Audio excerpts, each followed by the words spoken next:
கலையே சுந்தராகாரம் சதைக பிரியதர்ஷனம் அஜான நாசகம் தேவம் சத்குரும் முரளீதரம். சத்குரு மகாராஜ்கி. ஸ்ரீபதியான பகவான் ஸ்ரீ மாதுரி சகி சமேத பிரேமிகவரத டாக்கூர்ஜியுடைய அனுகிரகத்தினாலையும் நம் அருமை குரு மகாரண்யம் ஸ்ரீ ஸ்ரீ முரளீதர சுவாமிகளுடைய கிருபையினாலையும் ஸ்ரீமத் பாகவதத்தில் முதல் ஸ்கந்தம்னு சொல்லக்கூடிய முதல் புத்தகத்துடைய 8வது அத்தியாயம் குந்தி ஸ்துதியை பார்த்து முடித்தோம். குந்தி ஸ்துதியை ஆச்சரியமான ஸ்துதி, பாகவதெல்லாம் அழகாக எடுத்து சொன்னார்கள். அடிப்படை என்ன குந்தி ஸ்துதி அப்படின்னா, வாழ்க்கையை முழுக்க வாழ்ந்த ஒரு பாட்டி பண்ணக்கூடிய ஒரு ஸ்துதி. அந்த ஸ்துதியில் சொல்லக்கூடிய விஷயம் என்னன்னா, பகவான்கிட்ட எப்பவும் நன்றியாக இருக்கணும். பகவான் என்ன பண்ணாலும் கேள்வி கேட்காம அது நம்ம நல்லதுக்கு தாங்கிறத புரிந்து கொண்டு அவனுடைய நன்றியாக இருப்பது தான் பக்தி. பிரார்த்தனை எப்படி பண்ணணும்னு சொல்லித்தரா. பகவானை ஏன்னு கேள்வி கேட்டால் அந்த பிரார்த்தனை முழுமை ஆகாது. பகவான்கிட்ட மற்ற பிரார்த்தனைகளோடு சேர்த்து எனக்கு பக்தி அப்படிங்கிற ஒரு அனுகிரகமும் செய் அப்படிங்கிறது தான் குந்தி ஸ்துதியுடைய சாரம். எப்படி பக்தி இருக்கணும்னு சொல்கிறான்.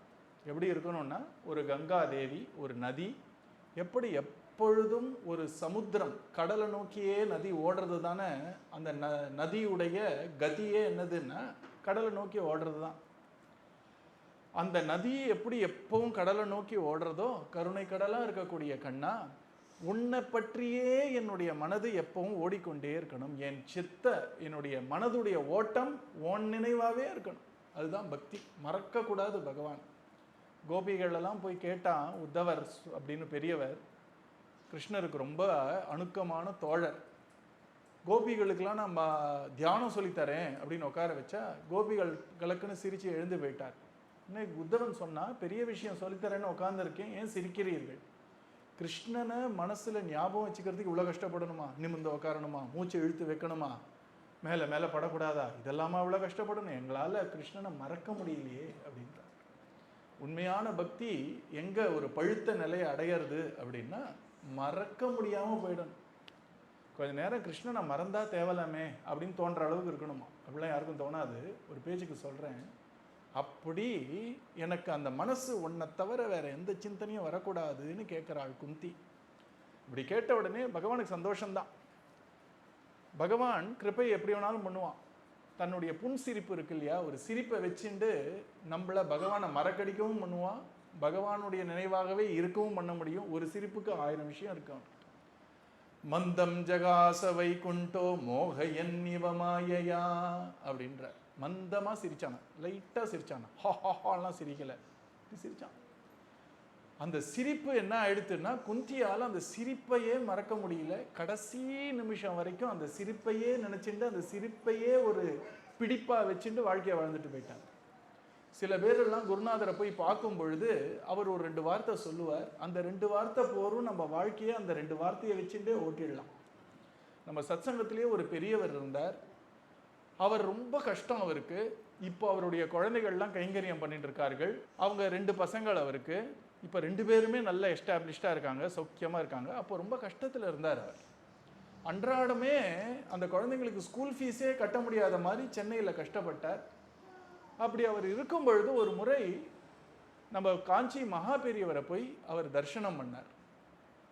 பண்ணும் பொழுது கண்லேருந்து அப்படியே அழுதுண்டே இருக்கார். தான் கஷ்டத்தை நினச்சி குழந்தைங்களாம் சௌக்கியமாக இருக்கணுமே அப்படின்னு. அப்போ மகா பெரியவர் அவருக்கு தீர்த்தம் கொடுக்கும் பொழுது அவரை பார்த்து கருணையோடு பார்த்து கேட்டார், உனக்கு என்ன வேணும் அப்படின்னு கேட்டார். அவர் பாருங்கள், அதுதான் குடும்பத்தில் வளர்ந்ததுக்கான ஒரு அத்தாட்சி. இது வேணும் அது வேணும்னு கேட்கலாம் இல்லையா? அவர் அழுக ஒன்றும் ஜாஸ்தியாகி, எனக்கு என்ன தெரியும், எனக்கு என்ன வேணும்னு காஞ்சி மகா பெரியவா, இது எனக்கு எது நல்லதுன்னு நினைக்கிறீங்களோ அதை எனக்கு அனுகிரகம் பண்ணுங்கோ அப்படின்னு கேட்டார். சந்தோஷப்பட்டார். ஏன்னா ஒரு குருநாதர்கிட்ட இது வேணும் அது வேணும்னு கேட்டால் அவரை பந்தப்படுத்துகிறோம்.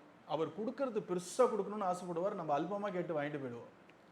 அதனால குருநாதருக்கு சுதந்திரம் கொடுத்துடணும்.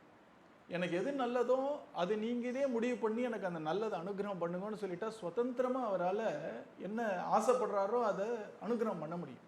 எனக்கு இது வேணும் அது வேணும்னு குறிப்பிட்டு கேட்டோன்னா அவருக்கு அந்த சுதந்திரம் போய்டுறது பாவம். ஒரு வீட்டில் ஒரு அம்மா சமைக்கிறா அப்படின்னா அந்த அம்மா எனக்கு இது பண்ணி போடு அப்படின்னு கேட்டால் அதை மட்டும்தான் பண்ணி போட முடியும். உனக்கு எனக்கு என்ன பிடிக்குமோ அதே நீ யோசிச்சு பண்ணி போடுன்னா 1க்கு 4 வரும் இல்லையா தட்டில். அந்த மாதிரி குருநாதர்கிட்ட அந்த சுதந்திரத்தை கொடுக்கணும். எனக்கு எது நல்லதுன்னு நீங்கள் நினைக்கிறீர்களோ அதையே எனக்கு அனுகிரகம் பண்ணுங்கள்.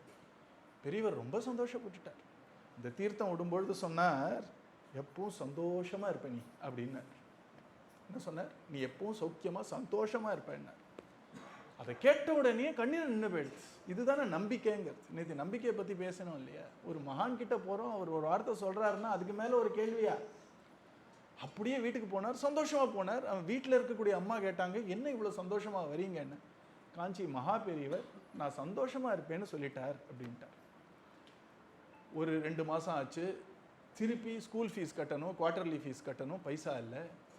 முன்னாடிலாம் அவரும் ஒரே முகத்தை தொங்க போட்டுன்னு உட்காருவார். இப்போ ரொம்ப சிரிச்சுன்னு இருக்கார். உடனே அந்த வீட்டு அம்மாவுக்கு தெரிஞ்சிருத்து, சரி ஏதோ வழி வந்துருத்து போல இருக்கு பணத்துக்கு. பணத்தை என்ன பண்ண போறீங்கன்னு கேட்டால் தெரியலன்ற சிரிச்சுட்டே. அவங்களுக்கு கொஞ்சம் மனசில் கஷ்டமாகவே போயிடுது. என்ன குழந்தைக்கு ஃபீஸ் கட்ட முடியல, நீங்கள் தெரியலேன்னு ரொம்ப சந்தோஷமாக சொல்கிறீங்களேன்னு. உடனே அவர் சொன்னாராம், ஃபீஸ் எப்படி கட்ட போகிறேன்னு தெரியல, கஷ்டம்தான், இல்லைன்னு சொல்லலை. ஏன் உங்களுக்கு வருத்தமாக இல்லையா, மனசில் உங்களுக்கு கொஞ்சம் கவலையாக இல்லையான்னு. அப்போ என்ன தெரியுமா பதில் சொன்னார் அவர்? எப்போ காஞ்சி மகா பெரியவர் என்னை பார்த்து நான் எப்பவும் சந்தோஷமாக இருப்பேன்னு சொல்லிட்டாரோ நான் எப்படி துக்கப்பட முடியும்னு கேட்குறேன். கொஞ்சம் கொஞ்சமாக அவங்க வாழ்க்கை தரம் இன்க்ரீஸ் ஆச்சு. அவருடைய மூத்த மகன் ஒரு முறை சொன்னார், வெஸ்மாம்பலம் ஸ்டேஷனில் தாகம் எடுக்கிறதேப்பான்னு சொன்னபொழுது, அப்போ தான் அவர் சிஏ முடிச்சிருக்காரு, அக்கௌண்டன்சி முடிச்சிருக்காரு, நல்ல வேலையும் கிடச்சிருது. உடனே இருப்பான்னு சொல்லி ஓடி போய் அவருக்கு ஒரு பாட்டில் தண்ணி வாங்கிட்டு வந்தார். இதெல்லாம் நான் சொல்கிறது ஒரு 20 வருஷம் 25 வருஷம் முன்னாடி. அந்த காலத்தில் யாரும் பைசா கொடுத்தலாம் தண்ணிலாம் வாங்க மாட்டோம். அப்போது ஒரு 5 ரூபாவோ ஏதோ தண்ணி வாங்கி கொடுத்த உடனே கலகலன்னு தண்ணீர் வந்துடுது. அவர் தண்ணீரை பார்த்த உடனே கண்ணீர் வந்துடுது. உடனே ஏன்பா அழறேன்னு கேட்கும் பொழுது, நம்ம கூட வாழ்க்கையில் பைசா கொடுத்து தண்ணி வாங்குற அளவுக்கு நம்ம முன்னேறுவோன்னு நான் நினச்சே பார்க்கலடா அப்படின்னார். அப்படி மாறி போயிடுத்து. இன்னி வரைக்கும் அவரை பார்த்தீங்கன்னா சிரிச்சுன்னு இருப்பார். கோவிந்தபுரத்தில் விடாமல் நாமா சொல்லின்னு இருப்பார். ஏன்னா அப்போது ஒரு வார்த்தை, அவர் ஒரு மகான்கிட்ட போனார். அவர் நீ எப்பவும் சந்தோஷமாக இருப்பேன்னு சொன்ன அந்த ஒரு வார்த்தை அவர் வாழ்க்கையை மாற்றித்து. அவருக்கு எப்போல்லாம் கஷ்டம் வரும்பொழுது அந்த ஒரு வார்த்தை அவருக்கு திருப்பி தெம்ப கொடுக்கறது. அந்த மாதிரி பகவானாக இருக்கட்டும், குருநாதராக இருக்கட்டும், அவர் ஒரு வார்த்தை சொன்னார்னா நிறைய பேருடைய வாழ்க்கையை அதுக்கு மேலே ஒரு வார்த்தை நமக்கு அவசியமே இல்லை. அந்த ஒரு வார்த்தையிலேயே நம்ம வாழ்க்கையை வாழ்ந்துட்டு போயிடலாம். அவர் நம்மளை பார்த்து ஒரு சிரிப்பு சிரித்தார், இல்லைன்னா நம்ம அனுகிரகம் பண்ணி ஒரு பூவை கொடுத்தார், இல்லைன்னா துளசி மாலையை கொடுத்தாருன்னா அந்த ஒரு நிகழ்வு போரும் நமக்கு வாழ்க்கையை ஜம்னு வாழ்ந்துட்டு போக. அந்த மாதிரி இந்த குந்தி தேவிக்கு என்ன இப்போ பிடிச்சிக்கிறதுக்கு என்ன கிடச்சிது அப்படின்னா, இனிமேல் கஷ்டம் வரப்போகிறதில்ல அவங்களுக்கு.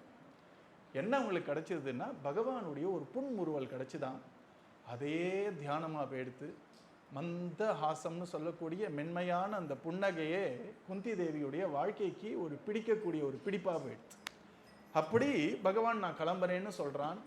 இவன் மயக்கிற மாதிரி ஒரு சிரிப்பு சிரிச்சான் இல்லையா? இவ்வளவு நேரம் நீ இயற்கையை காட்டிலையும் பெரியவன், எல்லாருக்குள்ளேயும் உள்ள கடவுள், யாரும் புரிஞ்சிக்க முடியாதுன்னு பேசின குந்தி தேவிக்கு இப்போ என்ன ஆச்சுன்னா, இவனை பார்த்தா பகவான்னு தெரியலையா, நம்ம வீட்டு பையன்னு தோணி போயிடுத்தான். உடனே கையை பிடிச்சாலாம், பயலை எங்கடா போகிற, இருந்துட்டு போடா, 2 நாள் நிம்மதியாக அத்தை பண்ணுற சாப்பாடை சாப்பிட்டுட்டு போடா அப்படின்றாள்.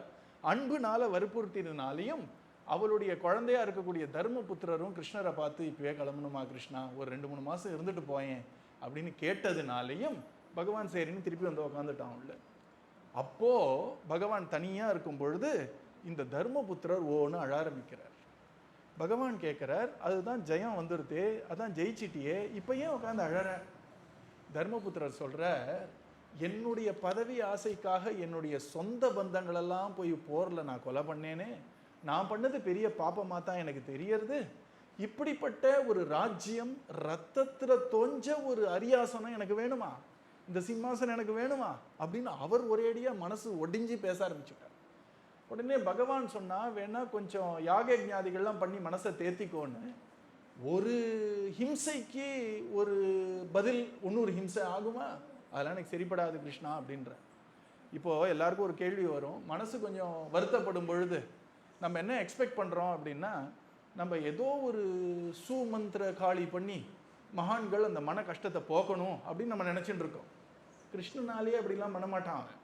அவனும் உட்காந்து கவுன்சிலிங் பண்ணிட்டு இருக்கான். இப்போல்லாம் கவுன்சிலிங்னு சொல்கிறாங்க இல்லையா, மனசு கஷ்டப்பட்டா இந்த உளவெளியில் படித்தவங்களாம் உட்காந்து அவங்களோட பேசி பேசி மனசு சரிப்படுத்துகிற மாதிரி கிருஷ்ணன் உட்காந்து கவுன்சிலிங் பண்ணுறான். யாருக்குன்னா தர்மபுத்திரருக்கு, நீ பண்ணது சரிதான்டா, நீ ஏதோ உன் பதவி ஆசைக்கெல்லாம் பண்ணலப்பா, இது தர்மத்துக்காக நீ பண்ண போர், அவனையே உறவுக்காரன்னு பார்க்கற, இந்த ஜென்மால உறவுக்காரன், அடுத்த ஜென்மால அவ என்னவா இருப்பான்னு உனக்கு தெரியாது, அதனால அதை பற்றிலாம் நீ கவலைப்படாதன்னு எவ்வளோ சொல்லியும் கேட்கல. வியாசர் வரார், வியாசர் வந்து சொல்றார். யாரு வியாசர்? பாகவதத்தை கொடுத்தவர், மகாபாரதம் எழுதினவர், சாட்சாத் நாராயணுடைய ஞான அவதாரம். அவர் சொல்லி மனசு ஆற மாட்டேங்கிறது. உடனே பகவான் பார்த்தார், இவருடைய மனசை சரி பண்ணக்கூடியவர் ஒருத்தர் தான். அவர் அந்த போர்க்களத்தில், குருக்ஷேத்திரம்னு இருக்கக்கூடிய போர்க்களத்தில் படுத்துட்டு கிடக்கார்.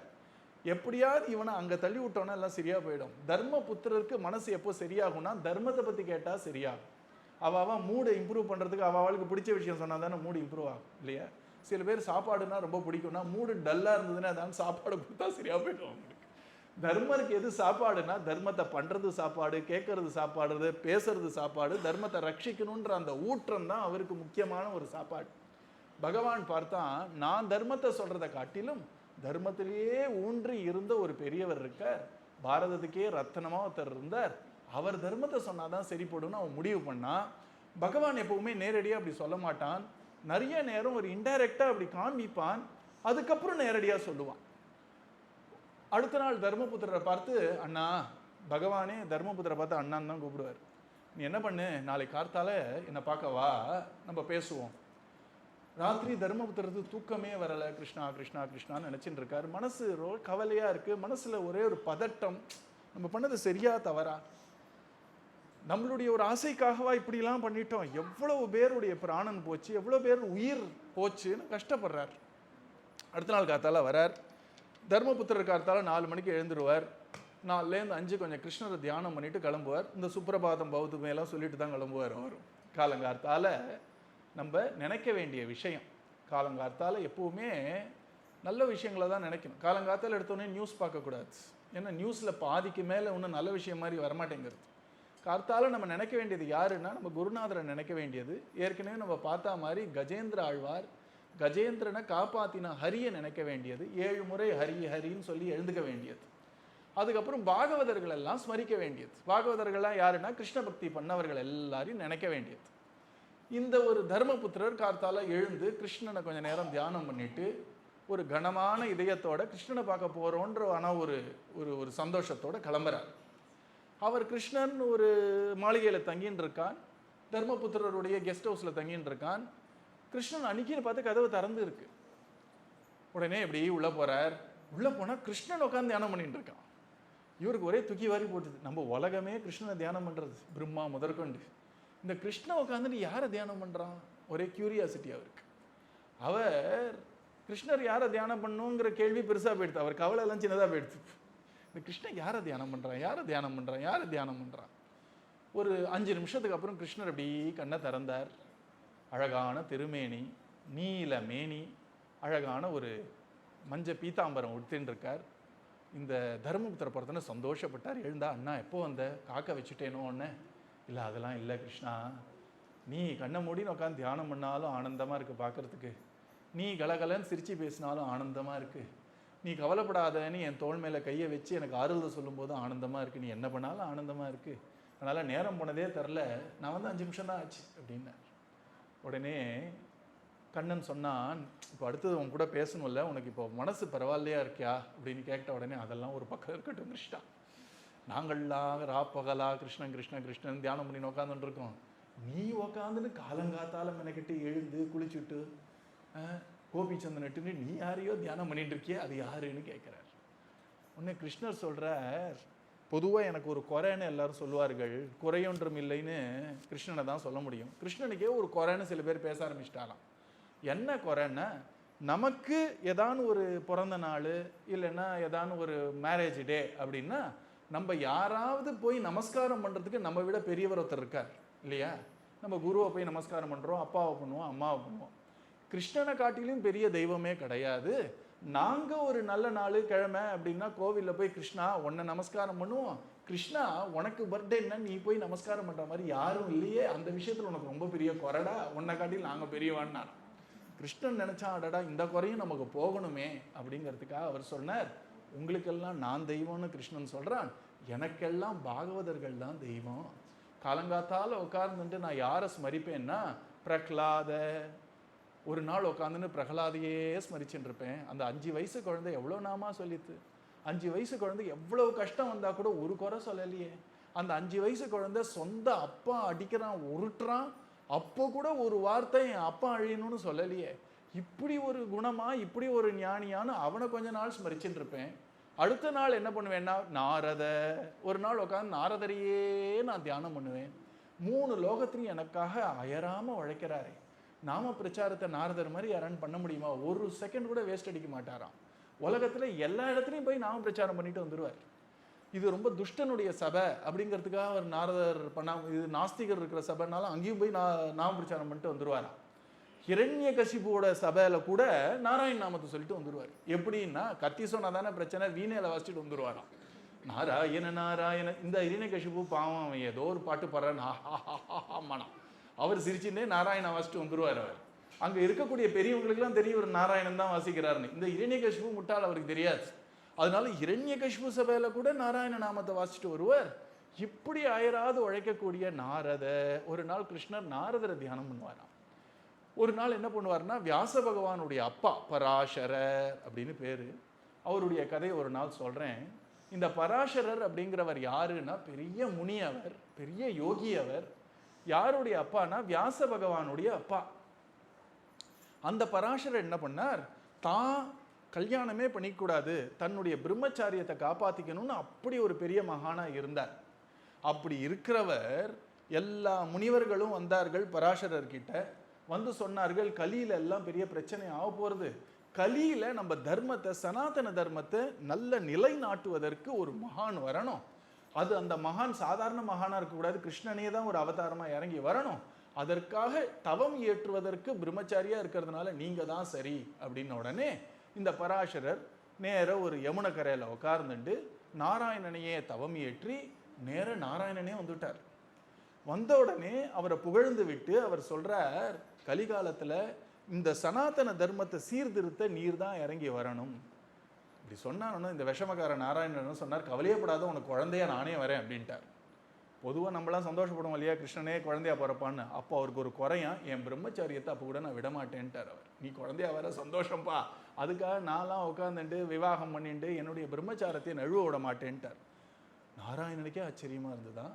கவலைப்படாத, உம்முடைய பிரம்மச்சாரியத்துக்கு எந்த குறையும் வராமையே நான் குழந்தையா பிறக்கிறேன், என்னால் அப்படியெல்லாம் பண்ண முடியும்னாரா. சந்தோஷப்பட்டு கிளம்பினார். இப்படி ஒரு தியாக உள்ளம், இப்படி ஒரு தவம் இயற்றிய பராசரன்னு ஒரு நாள் கிருஷ்ணர் உட்காந்து தியானம் பண்ணுவார். பிரகலாத, நாரத, பராசர. ஒரு நாள் புண்டலீகனை தியானம் பண்ணுவாராம். புண்டலீகன் கதை உங்களுக்கு எல்லாம் தெரியும். இந்த கிருஷ்ணர் இந்த பாண்டுரங்கன் நிற்கிறார் இல்லையா, இடுப்புல கை வச்சுட்டு.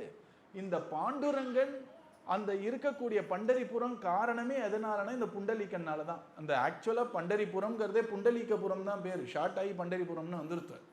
இந்த புண்டலீகன் என்ன பண்ணா, குரு ஒரு வார்த்தை சொன்னாருங்கிறதுனால கங்கைக்கு போகாம வாரணாசிக்கு போகாம, என் குரு சொல்லிட்டாரா எனக்கு இனிமே இந்த இடம் தான் கங்கை, இந்த இடம் தான் வாரணாசி, இந்த இடம் தான் எல்லான்னு அப்படியே பண்டர்புரத்துலேயே நின்றுட்டான். அப்பா அம்மாவுக்கு நீ கைங்கரியம் பண்ணுனார். அப்பா அம்மா தாய் தந்தையுடைய சேவையை அப்படி பண்ணான். கிருஷ்ணனுக்கு ஒரே சந்தோஷம், கிருஷ்ணன் பண்ண முடியாதது அவன் பண்ணியிருக்கானோ. கிருஷ்ணன் பிறந்த உடனே அம்மா தேவகிக்கோ அப்பா வசுதேவருக்கோ ஒரு சேவையும் பண்ண முடியல. அவங்க சந்தோஷப்படுற மாதிரி எந்த லீலையும் பண்ண முடியலன்னு குறை கிருஷ்ணனுக்கு. இந்த நாரதர்கிட்ட போய் கேட்கிறார். நாரதருக்கு தான் எல்லா ஊரும் தெரியும். அதனால நாரதரை பார்த்து கேட்கிறார், இப்படி அன்னைக்கும் தந்தைக்கும் சேவை பண்ணக்கூடிய யாராவது இருந்தாருன்னா நான் போய் பார்க்கணும்னு ஆசைப்படுறேன். உடனே நாரதர் சொன்னார், பண்டரிபுரத்தில் நம்ம புண்டலீகன் இருக்கான், அப்படிதான் கைங்கரியம் பண்றாங்க. உடனே கிருஷ்ணர் ருக்மணி தேவியோட அத்தனை பேரையும் சேர்ந்து ஓடி வந்துட்டார் துவாரகையிலேருந்து. இந்த புண்டரீகன் பார்க்கறான், வந்தது துவாரகையோட ராஜான்னு தெரியும். ஆனால் தான் குரு சொல்லியிருக்காருன்னு அப்பா அம்மாவுடைய சேவையை முடிச்ச அப்புறம் தான் கிருஷ்ணா கொஞ்சம் வெயிட் பண்ணு 2 செங்கலை போட்டு நிற்க வச்சான் இல்லையா. நிற்க வச்சா நம்ம வெள்ளையே நில்லு கொஞ்சம் நேரம்னா நமக்கு எவ்வளோ கஷ்டமாக இருக்கும் இல்லையா. ஆனால் கிருஷ்ணன் சந்தோஷப்பட்டார். பார்க்க வந்ததே அதுக்காக தானே. இப்போ கிருஷ்ணன் வந்துட்டான்னு அப்பா அம்மா மறந்துட்டான்னா கிருஷ்ணன் ரொம்ப ஏமாற்றம் அடைஞ்சிருப்பான். வந்தும் அப்பா அம்மாவுக்கு இப்படி சேவை பண்ணுறானே புண்டலீகான்னு நம்ம ஸ்ரீ அண்ணா ஒரு பாட்டில் எழுதுறார். கிருஷ்ணன் யாருன்னா புண்டலீக பக்த விட்டோபாரே அப்படின்னு எழுதியிருக்கார். புண்டலீகனுடைய பக்தன் ஆயிட்டாராம் கிருஷ்ணர். அதனால ஒரு நாள் கார்த்தால உட்கார்ந்துட்டு அவரை யார் எப்பவும் தியானம் பண்ணுவார்னா புண்டலீக, பிரஹ்லாத, நாரத, பராசர, புண்டலீக. அடுத்தது யாரை தியானம் பண்றாருன்னா வியாச. மகாபாரதம், பாகவதம் எல்லாம் கொடுத்து எல்லார் வாக்குலையும் ஹரே ராமா வர வச்ச முதல்ல உலக மக்கள் உய்ய ஓர் வழி கண்டாரே அவல நிலை போக்கும் கீர்த்தனம் பாடி. ரொம்ப அழகா நம்ம குருநாதர் இந்த ஒரு வரியில நிறைய பேரை சேர்த்துட்டார். அதுல முதல்ல ஓர் வழி கண்டது யாருன்னா பகவானே. அவனே இந்த கலியில எல்லாருக்கும் ஒரு வழியை பார்க்கணுமேனு கவலைப்பட்டான். அடுத்தது நமக்கெல்லாம் ஒரு வழியை காமிச்சது யாருன்னா வியாசர். ஏன்னா அவர் தான் சொன்னார் வழி என்னன்னா எப்பவும் தேயோ நாராயண சதா அப்படின்னு, எப்போ பார்த்தாலும் நாராயண நாமம் சொல்றது தான் நமக்கு கதின்னு வியாசர் கொடுத்ததுனால ஒரு நாள் கிருஷ்ணர் என்ன பண்ணுவார், வியாசரையே தியானம் பண்ணுவாராம். பிரஹ்லாத, நாரத, பராசர, புண்டலீக, வியாச, ஒரு நாள் அம்பரீஷ. ராஜாவா இருந்தும் நான் சொன்னேன் இல்லையா, குந்தி தேவி சொன்னாலே 4 விஷயம். நல்லா படித்தா கூட நமக்கு பஜனை பண்ணணும்னு தோணாது, கிருஷ்ணனுக்கு சேவை பண்ணணும்னு தோணாது. நமக்கு 4 பேர் சேவை பண்ணால் பெட்டர்னு தோணும். நல்ல பணம் சேர்ந்துருத்துன்னா கிருஷ்ண கீர்த்தனம் பண்ணணும்னு தோணாமல் போயிடும்.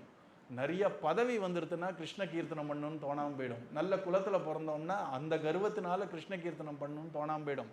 அம்பரீஷனுக்கு இந்த 4 இருந்தும் அவன் அதில் கர்வம் அடையாமல் எப்பவும் எளிமையாக வினயத்தோட கிருஷ்ணனையே சேவை பண்ணான்.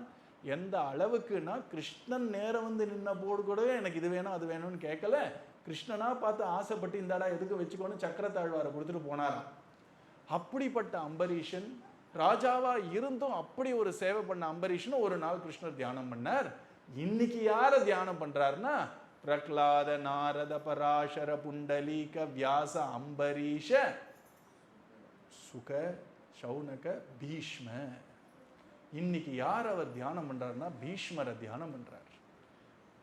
என்ன ஒரு பீஷ்மர்! எந்த பீஷ்மரை தெரியுமா தியானம் பண்றார்? இந்த பீஷ்மருடைய கதையே ஆச்சரியமான கதை. பாகவத்தில் அவர் கதை வரலையே தவிர பீஷ்மர் யாருன்னு நமக்கு தெரியணும். இந்த பீஷ்மர் எப்படிப்பட்டவர் அப்படின்னா எங்கேருந்து கதையை ஆரம்பிக்கிறதுன்னு தெரியல. ஏன்னா இங்க மகாபாரதத்துல பீஷ்மரோட அப்பா பத்தி, தாத்தா பத்தி, கொள்ளு தாத்தா பத்தி ஃபுல்லு கதை போட்டிருக்கார்கள். எங்கேருந்து ஆரம்பிப்போம்னா மகாபிஷஹா அப்படின்னு ஒருத்தர் இருந்தார். மகாபிஷன்னு பேர் ஒருத்தனுக்கு, மகாபிஷன்.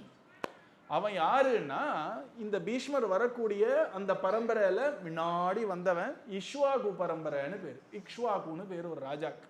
பேரெல்லாம் சும்மா கேட்டு வச்சுக்கோங்க. இக்ஷ்வாகு கதை சொன்னா 1-2 நாள் ஓடுவாது. மகாபாரதம்னா மகாபாரதம் 1.25 லட்சம் ஸ்லோகம்னா நினைச்சு பார்த்துக்கோங்க. எல்லா கதையும் இருக்கு அதில். மகாபாரதத்தில் இல்லாததே கிடையாது. இந்த கதையை சுருக்கமாக சொல்றேன். மகாபிஷன்னோ தெரிந்தான். அவன் நல்லா தவம் ஏற்றி, நீங்கள் நல்லா தபஸ் பண்ணீங்கன்னா ஹையஸ்ட்டாக எங்கே போக முடியும் அப்படின்னா பிரம்மா இருக்கக்கூடிய லோகத்துக்கு போக முடியும். பக்தி பண்ணி ஹரே ராமா சொன்னால் அதையும் தாண்டி கிருஷ்ணன் இருக்கிற லோகத்துக்கு கூட போயிடலாம். கோலோகம்னு சொல்லுவார்கள். குரு கிருப்பை இருந்தால் அங்கே போக முடியும். இவன் நிறைய தபஸ் பண்ணதுனால ராஜாவாக இருந்து நீங்கள் தபஸ் பண்ணீங்கன்னா உங்களுக்கு என்ன பேர்னா ராஜ ரிஷின்னு பேர். நீங்கள் வேதம்லாம் படிச்சுட்டு தபஸ் பண்ணேன்னா பிரம்ம ரிஷின்னு பேர். அதனால 2 விதம் ரிஷிகள்லேயே. ராஜ ரிஷின்னு சில பேர், பிரம்ம ரிஷின்னு சில பேர். நல்ல வேதம்லாம் படிச்சுட்டு அதுக்கான ஜபங்கள்லாம் பண்ணிட்டு நல்ல ஒரு பெரிய லெவலில் அடைஞ்சிங்கன்னா அவருக்கு பிரம்ம ரிஷின்னு பேர். நல்ல ராஜ்யத்தை ஆண்டி அத்தனையும் விட்டுட்டு ஒரு காட்டில் போய் நிறைய தவம் ஈட்டுறோன்னா அவருக்கு ராஜ ரிஷின்னு பேர். இந்த மகாபிஷன்றவன் ராஜ ரிஷி பிரம்ம சபையில் இருக்கான். அந்த பிரம்ம சபையில் ஒரு சத்சங்கம் நடக்கிறது. இதில் நிறைய பாடங்களும் இருக்குது. மகாபாரதனாலே பாடம் தான். பாகவதம் கேட்டு ரசிக்கிற விஷயம். மகாபாரதம் பாடம் தான்.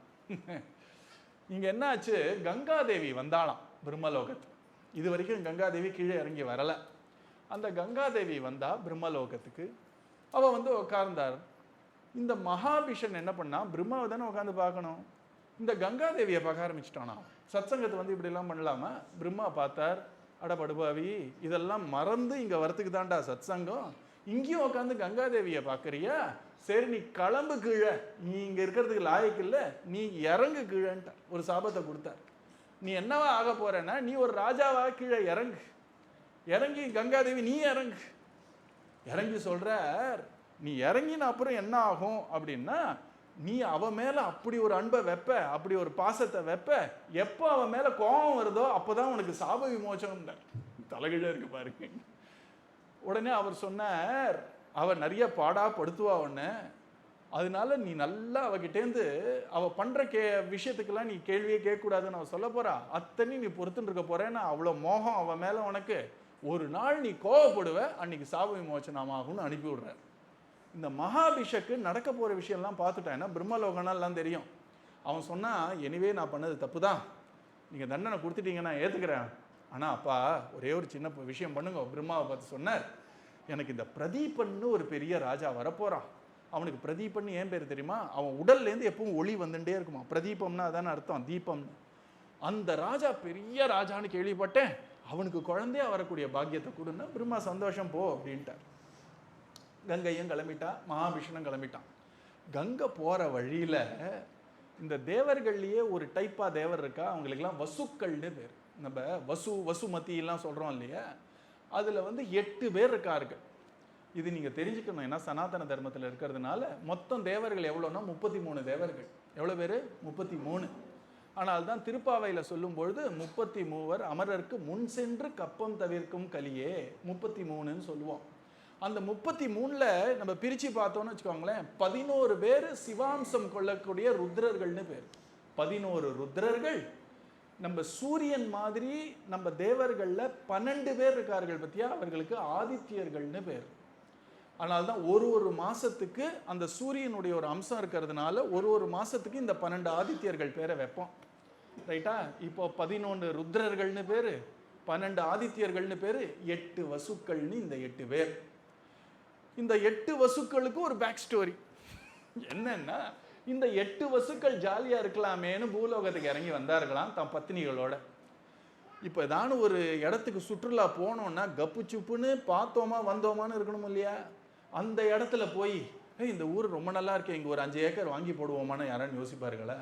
இந்த மாடு நல்லா இருக்கு, நைஸாக தூக்கிட்டு போயிடலாமான்னு யோசிப்பார்களா? டூரிஸ்டாக இருந்தால், சுற்றுலா பயணியாக இருந்தால் மரியாதையாக சுற்றுலா பயணியாக கிளம்பி போகணும், இல்லைன்னா அடுத்த வாட்டி விசாவே கிடைக்காது இல்லையா? இவர் வந்தார்கள். கீழே வந்த உடனே அழகான வனம், கூடையே தம் பத்தினிகளோட வந்தார்கள். 8 பேர் 8 பத்தினிகளோட வந்தார்கள். சந்தோஷமா இருந்தார்கள். வசிஷ்டருடைய ஒரு ஆசிரமம் இருந்துதான். அந்த வசிஷ்டருடைய ஆசிரமத்தில் அப்பதான் வசிஷ்டர் ஏதோ வெளில போயிருக்கார். ஆசிரமத்தில் வசிஷ்டர் இல்லைன்னா கம்முன்னு கேட்டில் பார்த்துட்டு கிளம்பி போக வேண்டியது தானே. உள்ளே போனார்கள். உள்ளே போனோன்னே ஒரு துளசி மாடம், லெஃப்ட் சைடில் ஒரு கோசாலை இருந்தது. அந்த கோசாலையில் நந்தினின்னு ஒரு அழகான பசு, காமதேனுடைய குழந்தை மாதிரி. அது அந்த நந்தினின்ற ஒரு பசுவை பார்த்த உடனே இந்த 8 வசுக்கள்ல ஒரு 8வது வசுவுடைய பத்தினி இருக்கா பார்த்தீர்களா, அவள் பார்த்து, எங்க அந்த மாடு நம்ம வீட்டில் இருந்தால் அவ்வளோ நல்லா இருக்கும் அப்படின்னு ஆரம்பிச்சிட்டான். ஓ மாடா அது, நீ மாட்டுக்கு இருக்க வேண்டியது தானே, மாட்டுக்கு ஆசைப்படலாமா? உடனே அந்த மாடை பார்த்து இந்த மாடு வேணும்னா உடனே இந்த வசு பார்த்தார். அவருக்கு பிரபாசன்னு பேர். அவர் சொன்னார், இவ ஆசைப்பட்டு விட்டா பேசாம மாடை தூக்கிட்டு போயிடலாமோன்னு மாடை இப்படி தூக்கிட்டு போகலான்னு கிளம்பினா வசிஷ்டர் அதை புரிஞ்சுண்டு உடனே இவருக்கு ஒரு சாபம் கொடுத்தாராம். இந்த 8 பேரும் நீங்க இறங்குகளா கீழே, எல்லாரும் பூமியில வரணும்னாலே எல்லாருக்கும் கசக்கும். இது பனிஷ்மெண்ட் டிரான்ஸ்ஃபர்னு சொல்றோம் இல்லையா? நீங்க ரொம்ப நேர்மையா இருந்தீங்கன்னு வச்சுக்கோங்களேன், அப்போ உங்க நேர்மைக்கு பரிசளிக்கக்கூடிய சில பேர் உண்டு, நேர்மையினாலேயே ரொம்ப கடுப்பாறவர்கள் சில பேர் உண்டு. ரொம்ப நேர்மையா இருந்து லஞ்சம்லாம் வாங்கலைன்னா பொதுவாக ஒரு காலத்துல சொல்லுவார்கள், என்ன தண்ணி இல்லா காட்டுக்கு டிரான்ஸ்ஃபர் பண்றா அப்படிம்பார்கள். அப்படின்னா என்னன்னா பனிஷ்மெண்ட் டிரான்ஸ்ஃபர்னு அர்த்தம். நம்ம பூலோகம் சில பேருக்கு பனிஷ்மெண்ட் டிரான்ஸ்ஃபரா. இந்த வசுக்களை பார்த்து பூலோகத்தில் போய் புறங்கடா நீங்கன்னார். உடனே 8 பேரும் போய் காலில் விழுந்தார்கள். காலில் விழுந்து அவர் சொன்னார், இவன் ஒண்டி தான் அதை எடுக்க பார்த்தா, நாங்களாம் சப்போர்ட்டு தான் பண்ணோம், சாபம் எல்லாருக்கும் ஒரே டைமில் வரக்கூடாது, ஒரே மாதிரி கொடுக்காதீங்கன்னு அவர் சொன்னார். போனா போகிறது, 8 பேரும் பிறக்கணும்னு சொன்னது நடக்க தான் செய்யும். நீங்கள் என்ன பண்ணுங்க, நீங்கள் விருப்பப்பட்டா பிறந்த அடுத்த க்ஷணமே எப்படியானு திரும்பி வந்துடலாம். நீங்கள் இந்த பிரபாச பையன் மட்டும் அங்கே இருக்கணும், நிறைய இருக்கணும். ஆனால் அவனுக்கு ஒரு குழந்தை பிறக்கக்கூடாது, இப்படிலாம் சாபம். அவனுக்கு ஒரு குழந்தை பிறக்கக்கூடாது, நீடூழி அவன் இருந்துட்டு தான் வரணும் அப்படின்ன உடனே இந்த 8 வசுக்களுக்கு கவலை, யாருக்கு பிறக்கிறதுன்னு பயம் அவர்களுக்கு. இவங்க இந்த கவலையோட வரும்போது கங்கை அப்படி கிராஸ்ல வரும்பொழுது இந்த 8 பேர் ஒரு கதையை கங்கைக்கு சொல்றார்கள். முழு கதையை சொல்ல வேண்டியது தானே, வெக்கமா இருந்துதான். அவங்க சொன்னாங்க, இந்த வசிஷ்டர் ஆசிரமத்துக்கு போனோம், அவர் உட்காந்துட்டு இருக்கும்போது அப்படி கண்டுக்காம போயிட்டோம், வசிஷ்டருக்கு நாங்கள் பார்க்காம போயிட்டோம் அப்படின்னு கோபம் வந்து சபிச்சுட்டார்ன்ற கதையை சொல்றாங்க கங்கை கிட்ட. கங்கை உடனே ரொம்ப வருத்தப்பட்டு, என்ன வேணும்னு சொல்றீங்கன்னா, நீங்களும் இறங்க போறீங்கன்னு கேள்விப்பட்டேன். உங்களுக்கே நாங்கள் குழந்தையா பிறக்கிறோம். 7 பேர்கள் சொன்னார், நாங்கள் பிறந்த உடனே உங்களுடைய தண்ணியில் எங்களை வீசிடுங்கள், இந்த பூலோகத்தில் எங்களெல்லாம் வாழ முடியாது, நான் பிறந்த உடனே தூக்கி போட்டுருங்க, என்ன நாங்கள் திருப்பி வசூக்களாக போயிடுவோம், ப்ரமோஷன் கிடச்சிடும் எங்களுக்கு திரும்ப. இந்த 7வது இவருடைய தலையெழுத்து அவர் இருந்தாகணும், அதனால இவர் மட்டும் நீடூழி வாழட்டும், உங்க குழந்தையா பிறக்கட்டும்னு கங்கை சந்தோஷப்பட்டா. அதனால சரிம்மா, உங்கள் 7 பேருக்கு நான் சீக்கிரம் விடுதலையை தரேன், இவருக்கு மட்டும் ரொம்ப நாள் அவர் இருக்கட்டும் அப்படின்னு. இதெல்லாம் பேக் ஸ்டோரி. இப்போ கங்கை பிறக்கணும். கங்கை இறங்கி வரா. இறங்கி வந்த உடனே இந்த பிரதீபனோட குழந்தையா தான் நான் பிறக்கணும்னு மகாபிஷக் ஆசைப்பட்டான் இல்லையா, இந்த பிரதீபன் என்ன பண்ணுறான், கங்கை கரையில் உட்கார்ந்துட்டு தனக்கு குழந்தை இல்லையேன்னு அவன் உட்காந்து தியானம் பண்ணின்னு உட்காந்துட்டு இருக்கான். அவனுக்கு ஏற்கனவே கல்யாணம் ஆயிடுச்சு. பிரதீபனுடைய மனைவி பேரை சொல்கிறேன். மகாபாரதம்னாலே மினிமம் 10,000 பேர் இருக்கு. மகாபாரத குவிஸ் வச்சா யாராலையும் ஜெயிக்க முடியாது. நீங்கள் சாட் ஜிபிடியில் கேட்டால் கூட சில விஷயங்கள்லாம் அது சொல்லாது. அவ்வளோ கேரக்டர், ஒரு கேரக்டர் ஒரு மாதிரி. இந்த மாதிரி ஒரு வெளிநாட்டுக்காரன் சொன்னால் மகாபாரதம் நிச்சயமாக நடந்தது அப்படின்னு ஒருத்தர் சொன்னார், நடந்த கதையை தான் எழுதியிருக்காருன்னு. அதை கேட்டால் இல்லைன்னா நம்பவே முடியல. அதுக்கப்புறம் இது நடக்கலை, ஒருத்தருடைய கற்பனைன்னா அதை காட்டிலே என்னால் நம்ப முடியல, அதனால இது நிச்சயமாக நடந்திருக்கணுன்றார். ஒரு மனிதனால் இப்படிலாம் கற்பனையே பண்ண முடியாது, நடந்தது அப்படியே எழுதிட்டு போயிருக்காரு. அதனால இந்த பிரதீபனுக்கு ஒரு மனைவி, அவளுக்கு சுனந்தைன்னு பேர். இவங்க 2 பேருக்கும் குழந்தை இல்லை. பிரதீபன் உட்காந்துட்டு தவம் ஏற்றான் குழந்தை பிறக்கணுமேனு. அப்போதான் கங்கை வெள்ள வராலாம். இந்த பிரதீபனை பார்த்த உடனே இவன் தான் அந்த மகாபிஷக்குன்னு நினைச்சுட்டா. உடனே ஓடி வந்து என்ன பண்றான், இந்த பிரதீபன் கிட்ட ஒரு பிரதீபனுடைய வலது மடியில போய் உட்காந்துட்டா. ஒருத்தன் உட்காந்துட்டு இருக்கா, நேரம் போய் இப்படியா உட்காந்துட்டா. உடனே பிரதீபனை பாட்டு கேட்கறா. அவளுக்கு இப்போ டக்குன்னு கல்யாணம் பண்ணிக்கணும், கடகடன்னு வேலையை முடிச்சு திரும்பி போகணும் தான் ஆசை அவளுக்கு. பிரதீபனை பார்த்து கேட்குறா, என்னை நீங்கள் மனைவியாக வரிக்கணும்னு. அந்த பிரதீபன் பார்த்தா இதுதான் தர்மங்கிறது. தர்மம் அவ்வளோ சூட்சமாக இருக்குது பாருங்களேன். இந்த காலத்தில் அதெல்லாம் பார்க்க முடியுமா தெரியல, அது வேற விஷயம். ஆனால் தர்மத்தோட அழகை பாருங்க.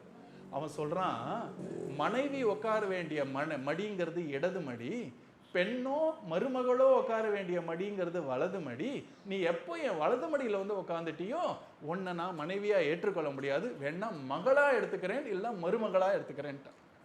உடனே கங்கை பார்த்தா, இப்படி ஒரு தர்மாத்மாவா இருக்கீரே, சரி உமக்கு ஒரு குழந்தை பிறப்பான், அந்த குழந்தைக்கு என்ன நீ மருமகளா நீ ஏற்றுக்கொண்டு அவனுக்கே நீ கல்யாணம் பண்ணி வைன்னு அவ கிளம்பி போயிட்டான்.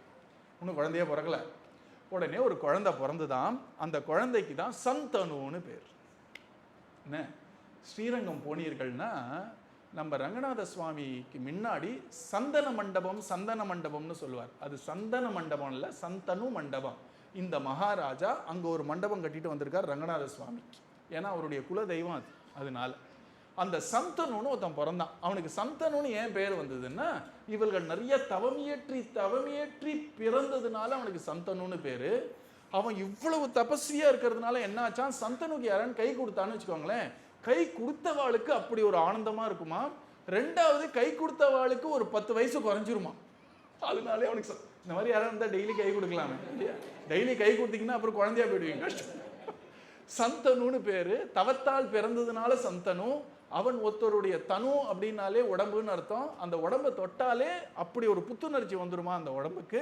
அப்படிப்பட்ட சந்தனுவை பாட்டு பிரதீபன் சொல்றான், உனக்கு ஒரு மருமகள் நான் பார்த்து வச்சிருக்கேன்ப்பா, கங்காதேவி தான் உன்னை கல்யாணம் பண்ணிக்க போறா.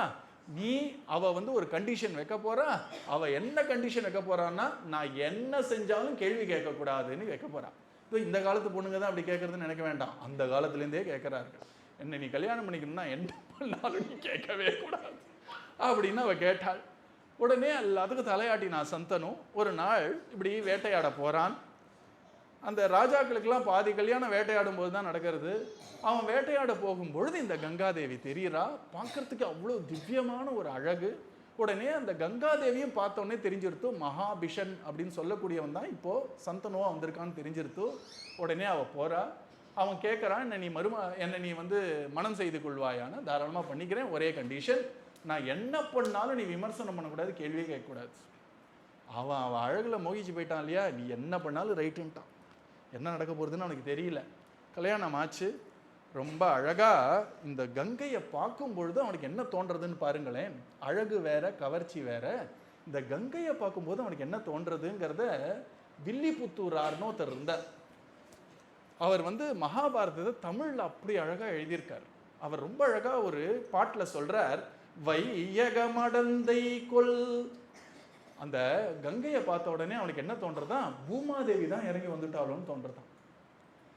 வரை மடந்தை கொள் செய்ய பங்கைய மலர் திருமடந்தை கொள். நீ பார்வதி தேவியா, இல்லைன்னா நீ ஸ்ரீதேவியா, நீ யாரு, நீ சரஸ்வதியா? துய்ய வள்விதம் கலை சொல் மடந்தை கொள் ஐயம் உற்றனன் யார் கொள் என்னவே. நீ யாருமா, இவ்வளவு திவ்யமா இருக்கியே அப்படின்றார். உடனே அவ பார்த்து சொன்னாலாம், நான் கங்கை. நதிகளுக்கே ஒரு திவ்யமான ரூபம் உண்டு. சாதாரண நினைச்சிடாதீங்க நதிகள் எல்லாம். இப்போ காவேரினா காவேரிக்கு ஒரு ரூபம் உண்டு. நீங்க யாரு, காவேரிக்கு ஒரு மந்திரம் உண்டு. நீங்க காவேரியே தியானம் பண்ணி காவேரியே மந்திரம் பண்ணலாம், அந்த காவேரின்ற அந்த நதி தேவதை உங்க முன்னாடி தோன்றுவார். இதெல்லாம் சத்தியம். நீங்க பிருந்தாவனத்துல நம்மளுடைய வல்லபாச்சாரியர் இருக்கா இல்லையா, ஸ்ரீநாத்ஜியோட போட்டோ பார்த்தீங்கன்னா, ஒரு சைட்ல வல்லபாச்சாரியர் மாலையோட நிற்பார், இன்னொரு சைட்ல ஒரு திவ்யமான தேவி மாலையோட நிற்பார். அவ ப்ளூ கலர்ல இருப்பா, வல்லபாச்சாரியர் வெள்ளையார் நிற்பார். அந்த போட்டோ பார்த்துருக்கீங்களான்னு தெரியல. ஸ்ரீநாத்ஜி இப்படி நிற்பார் இல்லையா, அந்த ப்ளூ கலர் மாலையோட நிற்கிறது யாருன்னா யமுனா தேவி. யமுனைக்கே ஒரு ரூபம் உண்டு. யமுனைக்கே அதனால தான் எல்லாரும் பாட்டெல்லாம் பாடியிருக்கார்களே இல்லையா. நதிகளுக்கெல்லாம் ஒரு ரூபம் உண்டு, நதிகளுக்கெல்லாம் ஒரு தெய்வீக தன்மை இருக்குது. அதனால தான் நதிகள்லாம் போகும்போது மரியாதையாக போகணும், நேரம் எடுத்து காலை வைக்கக்கூடாது. முதல்ல போய் நதிக்கிட்ட போய் நான் நீராட போகிறேன், என்னுடைய பவித்திரமாக்கணும் நீன்னு மரியாதையோடு போகணும். முதல்ல கொஞ்சம் தண்ணி எடுத்து தலையில் போட்டு கொஞ்சம் வாயில் விட்டுட்டு தான் காலெல்லாம் உள்ளே வைக்கணும். நிறைய மகான்கள் நதியுடைய தெய்வத்தன்மத்தினால அதில் கால் வைக்கிறதுக்கே பயப்படுவார்கள். சாந்திப்பூர்னு ஒரு ஊர், அங்கே புண்டரிக வித்யாநிதினு ஒரு பெரியவர் இருந்தார், சைத்தன்ய மகாபிரபுடைய ஒரு சிஷ்யர். அவருக்கு கங்கைனா அப்படி ஒரு மரியாதை, அப்படி ஒரு பக்தி. அவருக்கு ஊரில் ஒரு கெட்ட பேர், கங்கை கரையிலேயே வீடு இருக்கு, ஆனாலும் ஒரு முறை கூட கங்கையில் ஸ்நானம் பண்ணதே கிடையாதுன்னு ஒரு கெட்ட பேர். இவெல்லாம் ஒரு இந்துவா? அவரவர்கள் சென்னையிலேருந்து கன்னியாகுமரியிலேருந்து ராமேஸ்வரத்துலேருந்துலாம் கங்கையில் ஸ்நானம் பண்ணணும்னு போகிறார்கள். கங்கையில் வீட்டு கொல்லையில் இருக்கிற கங்கையில் குளிக்கலையேன்னு ஒரு கெட்ட பேர். ஆனால் அவர் ஏன் குளிக்கலைங்கிறதுக்கான காரணம் அவர் சொல்கிறார். கங்காதேவி யாரு? நம்ம பகவான் ஸ்ரீ கிருஷ்ணனுடைய பாத ஜலம் தானே. நம்ம லோக குருவாக இருக்கக்கூடிய பரமேஸ்வரன் சொல்லக்கூடிய சிவபெருமானுடைய ஜடையில பட்ட ஜலம். ஒரு குருநாதருக்கு பாத பூஜை பண்ணிட்டு அந்த பாத தீர்த்தத்தை என்ன பண்ணலாம், கண்ணில் ஊற்றிக்கலாம், வாயில் விட்டுக்கலாம், தலையில் அடிச்சுக்கலாம், இல்லை தலையில் விட்டுக்கலாம். அதை வச்சுன்னு என் காலை வைப்பேன் அதில். அந்த மாதிரி கிருஷ்ணனுடைய பாத தீர்த்தமாக இருக்கக்கூடிய கங்கையில் நான் போய் என் அழுக்கு பாதத்தை எப்படி வைப்பேன்னு அவர் சொல்கிறார். அப்போது வைக்கலாமா வைக்கக்கூடாதாங்கிறது விஷயம் இல்லை, பாவம் தான் பக்தி. கங்கை மேலே இவ்வளோ பக்தி பற்றி எல்லாம் அவருக்கு நிச்சயமாக கங்காதேவி காட்சி கொடுக்காம இருந்திருப்பாள். ஒரு சின்ன நடந்த விஷயத்த சொல்கிறேன். குருநாதர் ஒரு 2 வாரம் என்னை பிருந்தாவனத்தில் இருக்க சொன்னார். அப்படி எல்லாம் பண்ணி முடித்த உடனே யமுனைக்கு ஒரு பூஜை பண்ணு அப்படின்னார். கையில் அழகாக ஒரு தட்டை எடுத்துன்னு ஒரு குழந்தை இதெல்லாம் போடணும்னு சொல்லிட்டு, அதனால கரெக்டாக ஒரு விளக்கு இருக்கும், சில பூ இருக்கும். அந்த திரியில் கொஞ்சம் பூவை போட்டுட்டு அந்த திரியில் இருக்கக்கூடிய அந்த தட்டை அப்படி யமுனையில் அப்படியே விடணும். விடும்பொழுது ஒரு எண்ணம், இந்த நதி தானே இது, இப்போ நான் விடுறேனே, குருநாதர் சொல்லி தான் விடுறேன், இதை யமுனாதேவி எடுத்துப்பாளா மாட்டாளா, யமுனாதேவின்னு ஒருத்தர் இருக்காளா இல்லையா, இப்படி திடீர்னு ஒரு தப்பான எண்ணம் வந்துருது என் மனசில். இப்படி நினைச்ச 2வது நிமிஷம் நான் சொன்னேன் இல்லையா, இந்த இவர் பிருந்தாவனத்தில் இருக்கக்கூடிய அந்த வல்லபாச்சாரியர் அவருடைய ஃபோட்டோவில் ஸ்ரீநாத்ஜி இருப்பார், ஒரு பக்கம் யமுனாதேவி ஒரு பக்கம் ஸ்ரீநாத்ஜின்னு. இந்த ஃபோட்டோவோட ஒரு பெருசாக ஒருத்தர் ஒரு பெரிய இந்த ரூம் சைஸுக்கு அதை போட்டு அதில் யமுனையை மட்டும் கட் பண்ணி அது ஏதோ யமுனையில் விட்டுருக்காரவா. நான் இது நினச்ச அடுத்த நிமிஷம் அந்த ஃப்ளெக்ஸு போர்டு, யமுனையோட ஃபோட்டோவோட ஃப்ளெக்ஸ் போர்டு இப்படி வந்தது, என்னை இடிச்சுட்டு அப்படி போட்டு நடுங்கி போயிட்டேன். நான் நினச்ச அடுத்த நிமிஷம் யமுனாதேவின்னு ஒருத்தர் இருக்காளா, அதை எடுத்துக்கிறாளா நினச்ச உடனே குருநாதர் காட்டுறார், எல்லாம் இருக்கா, உன் அளவுக்கு நான் அதை காட்டுறேன். உண்மையிலே நான் பெரிய ஞானியாக இருந்தால் அவன் நிறைய வந்திருப்பா. அந்த ஞானம்லாம் இல்லாததுனால பகவான் காட்டுறார், இருக்கார், தெய்வீகம். அதனால் நதிகள்லாம் சாதாரணமாக நினச்சிடாதீர்கள், ஒன்று தெய்வீகம். ஆனால்தான் பாரதமே புனிதமான ஒரு நாடுன்னு சொல்கிறோம். வேறு எந்த நாட்டில் இருக்கக்கூடிய நதியில் தண்ணி தான் ஓடும். நம்மளுடைய பாரத தேசத்தெல்லாம் தீர்த்தம்னு சொல்லுவோம். தீர்த்தம்னா என்ன அர்த்தம்னா, நம்மளுடைய பாபத்தை தீர்ப்பதுனால அதுக்கு தீர்த்தம்னு பேர். அதனால அதில் போய் குளிச்சாலும் லாபம் தான். அதில் எவ்வளோக்கு எவ்வளோ மரியாதையாக போகிறோமோ அவ்வளோக்கு எவ்வளோ லாபம் இல்லையா? அந்த மாதிரி கங்கை அந்த ரூபத்தில் வந்து நிற்கிறாள்.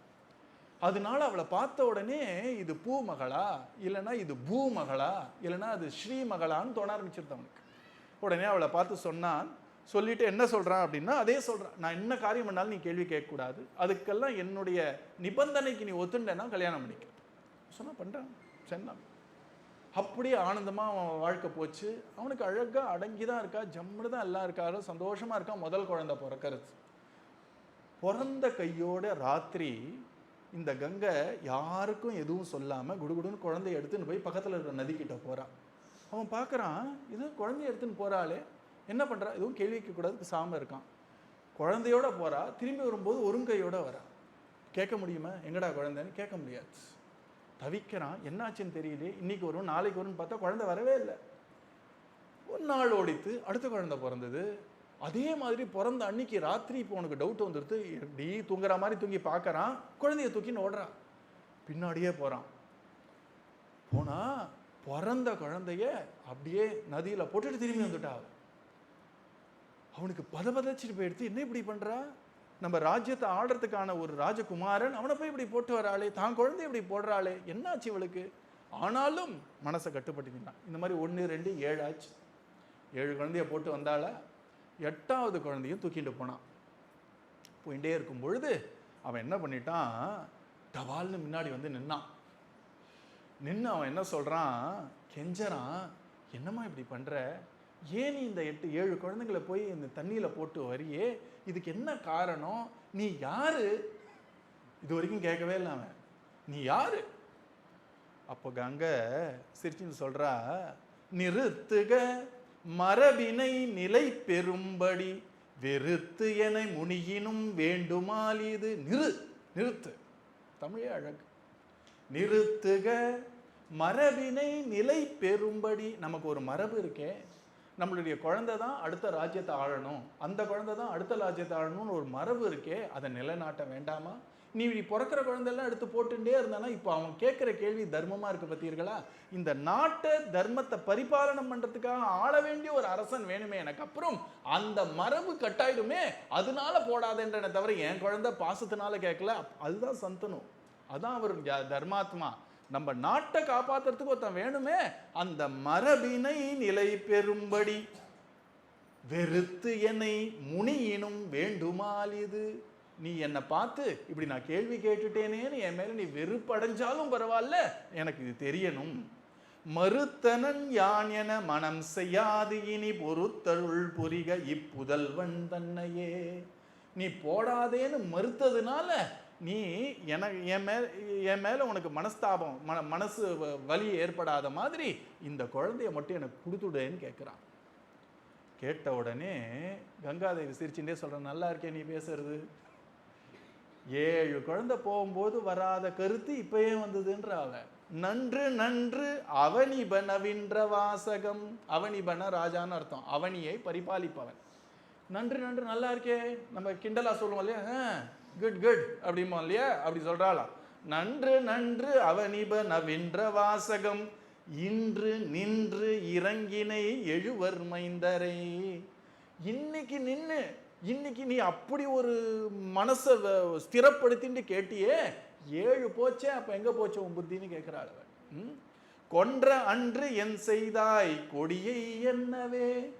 நான் 7 கொன்னேனே, அப்போ உனக்கு என்ன ஆச்சு, அப்போ உனக்கு கருணெல்லாம் வரலையா, இன்னைக்கு மட்டும் இப்படி நிறுத்துறியே அப்படின்னு கேட்ட உடனே அவன் சொன்னா, செஞ்சது தப்பு தான், இருந்தாலும் இந்த குழந்தைய கொடுன்ன உடனே டக்குன்னு அவர் சொல்றாளாம், நீ யாருன்னு நான் சொல்றேன் தெரிஞ்சுக்கோ. நான் யாருன்னு கேட்டேன்னு நான் சொல்றேன், நான் கங்காதேவி. இந்த 8 வசுக்கள், இந்த வசுக்கள்ல 7 வசுக்கள் சாபம், அவர்கள் என்ன வந்து பிரார்த்தனை பண்ணார்கள், அதனால தான் நான் போட்டேன். 8வதா இருக்கக்கூடிய குழந்தை பிறக்கணுங்கிறது அதோட தலைவிதி, அதனால கரெக்டா நீ அப்பதான் என்னை தடுத்த, இதுல உன் குத்தமும் இல்லை என் குத்தமும் இல்லை, இதெல்லாம் ஏற்கனவே நிர்ணயிக்கப்பட்டதுன்ற. மகாபாரதம் படிக்க படிக்க ஒன்று புரியும், நடக்கிற எல்லாத்துக்குமே ஒரு பேக்ரவுண்ட், ஒரு பின்னணி இருக்குன்னு புரியும். அந்த பின்னணியை நம்ம புரிஞ்சுட்டோம்னா வருத்தப்பட மாட்டோம், மோகப்பட மாட்டோம், எல்லாம் கரெக்டாக பிளான் பண்ணி நடக்கிறதுன்னு புரியும். 2 வாரமாக என்ன சொல்கிறோம், நடப்பதெல்லாம் சரியாக நடந்தது, நடக்க போவது சரியாக நடக்க போவது, நடந்தது எல்லாம் சரியாக நடந்ததுங்கிறது மகாபாரதம் படிக்க படிக்க புரியும். ஏதோ ஒன்று நடக்கிறதுனா அதுக்கு 1000 பேக்ரவுண்ட் இருக்கு. பாருங்களேன், இந்த ஒரு பிஷக்குன்றவன் அந்த ஒரு பிரம்மலோகத்தில் அவன் சத்சங்கத்தில் ஒழுங்காக நடந்துக்கலன்னு பிரம்மா கிட்டேருந்து ஒரு சாபம் வாங்கி கங்கை அவனும் இறங்கி வரா மாதிரி வசுக்களுக்கும் அதே ப்ராப்ளம். அந்த வசுக்கள் உன்னுடைய குழந்தையா பிறக்கிறேன்னு சொல்லி அதில் 7 வசுக்கள் நீ பிறந்த உடனே தூக்கி போடுன்னு சொல்லி இதெல்லாம் ஏற்கனவே நடந்து முடிஞ்சாச்சு. உடனே அந்த கங்கை சொன்னா, இவன் நீடூழி வாழ போறான். எந்த அளவுக்கு வாழ போறான்னா, தான் எப்போ கிளம்பணும்னு நினைக்கிறானோ அப்போதான் கிளம்ப போறான். அந்த அளவுக்கு நீடூழி வாழ போறான். அவனுக்கு வேண்டிய கலைகள்லாம் பழக்கிட்டு அவனை நல்லா வளர்த்து விட்டு நான் அவன்கிட்ட அனுப்புறேன் அப்படின்னு சொல்லிட்டு அவ கிளம்பி போயிட்டான். சந்தனன் பார்த்தான், வருஷம் ஓடித்து, இந்த குழந்தை போயிடுத்தே, வரேன்னு சொன்னாலே, இந்த கங்கையும் போயிட்டாளேன்னு ரொம்ப வருத்தப்பட்டான். ஆனாலும் தான் மனசை ஸ்திரப்படுத்திட்டு வாழ்க்கையை நடத்தின்னு வரான்.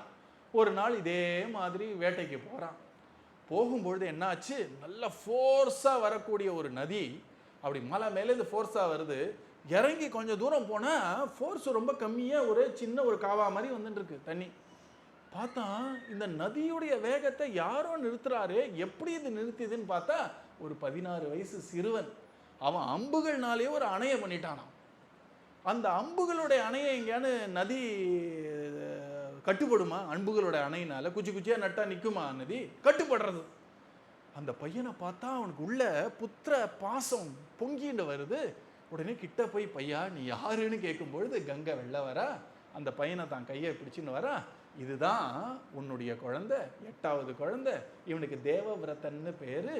இவன் எல்லா கலைகளும் வல்லவன், எல்லா அஸ்திரங்களும் ஏற்கனவே பரசுராமர் கிட்ட கத்துட்டான். இவனுக்கு நான் கற்றுக் கொடுக்க வேண்டியதெல்லாம் கற்றுக் கொடுத்தாச்சு. உனக்கு ஏற்ற ஒரு மகனாக இவன் இருந்தான், உனக்கு ஒப்படைச்சாச்சுன்னு அவன் கையில் கொடுத்துட்டு கங்கை கிளம்பி போயிட்டான். உடனே இந்த ஒரு தேவவிரதன் தான் இப்போ நம்ம சொல்லக்கூடிய பீஷ்மர். சாதாரணவர் இல்லை, அவர் வசுக்களுடைய ஒரு அவதாரம். அவரை கூட்டிட்டு போறான். இந்த பீஷ்மரும் அத்தனை பேருடைய ஹிருதயத்தையும் கொள்ளடிக்கிறார். அப்படி ஒரு குணம், அப்படி ஒரு அழகான பேச்சு, அப்படி ஒரு கம்பீரம். ராஜானா அவரை மாதிரி இருக்கணும். இப்படி அவர் ஒரு 20-24 வயசு ஆகுதுன்னு வச்சுப்போமே. இந்த சந்தனு என்ன பண்றான், இவனை ராஜகுமாரன் ஆக்கி அவன் திருப்பி காட்டுக்கு கிளம்புறான். காட்டுக்கு கிளம்பும் பொழுது என்னாச்சு, இந்த மீனவ குலத்திலேருந்து ஒரு பெண்ணை பார்க்கறான். அந்த பெண்ணுக்கு என்ன பேரு அப்படின்னா யோஜனகந்தின்னு பேர். நல்ல வாசனை அடிக்குமா, ஒரு யோஜனை வரைக்கும் வாசனை இயற்கையாகவே இருக்கான் அவளுக்கு. அவளை பார்க்கறான். பார்த்த உடனே அவன் மேலே அப்படி ஒரு பிரியம் வருது அவனுக்கு. உடனே அவள் அப்பாவை போய் கேட்குறான், இந்த மீனவ தலைவனை பார்த்து, உன் பெண்ணை எனக்கு மனம் முடித்துக்கொள் கொடு அப்படின்னு. அவன் சொன்னா, நீர் பெரியவர், நீங்கள் இந்த ஊர் ராஜா, என்னதான் இருந்தாலும் என் பொண்ணு வசதி தான் எனக்கு. இந்த பெண்ணை நீ மனம் முடிக்கணும்னா இவ குழந்தை தான் ராஜ்யம் ஆளணுமே தவிர ஏற்கனவே பிறந்த உன் குழந்தை ராஜ்யம் ஆளக்கூடாதுன்ட்டான். நினச்சி பார்த்தான், தர்மமே வடிவான தேவவிரதன்ற பீஷ்மாச்சாரியர் எங்க, அவரை விட்டுட்டு எனக்கு ஏதோ ஒரு பெண் மேலே ஆசைங்கிறதுனால அவருக்கு ராஜ்யத்தை கொடுக்காம இருந்தா என்னுடைய தர்மத்திலேருந்து விலகிடுவேனே.